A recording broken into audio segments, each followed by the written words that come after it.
করেন আপনি? ভাই বর্তমানে কিছু করি না ভাই, একটা বাচ্চা আছে তো, বাচ্চাটাকে নিয়ে অনেক কষ্টে আছি, এর জন্য বাধ্য হয়ে মিডিয়াতে আসলাম। আচ্ছা, বাচ্চা আছে, স্বামী কি করে?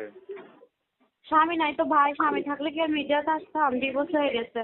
টাকার জন্য যৌতুক দিতে পারে নাই তো, ফ্যামিলি থেকে অনেক অত্যাচার করতো, এর জন্য নিজে থেকেই চলে আসছি ডিভোর্স দিয়ে বাবুটাকে নিয়ে। আহ, তো একটা মেয়ে বাবু আছে, বুঝতে পারছেন? যদি আমার ওইরকম কেউ থাকে, আমার দায়িত্ব নেয়, বুঝতে পারছেন? তো আমার আপনাদের কাছে বাবুটাকে নিয়ে।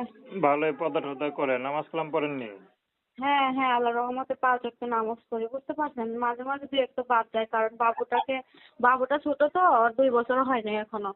তাকে নিয়ে অনেক কষ্টে আছি এখন। যদি ওরকম দয়াবান ব্যক্তি থাকে কেউ, আমার বাচ্চাটাকে নিয়ে আমার দায়িত্ব নেয়, সামনে রমজান আসতেছে, যেটা ডাল ভাত খাওয়াবে, এমনকি পর্দায় রাখবে, নামাজ কালাম পড়বো, তার জন্য দোয়া করব।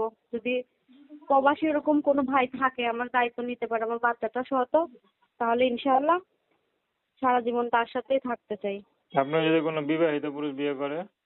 বিবাহিত পুরুষ বিয়ে করলে আমি বিয়ে করতে রাজি, কারণ সে যদি আমাকে খাওয়াইতে পড়াইতে পারে, আমার বাচ্চার দায়িত্ব নিতে পারে, কারণ আমি তো বিবাহিত, তাই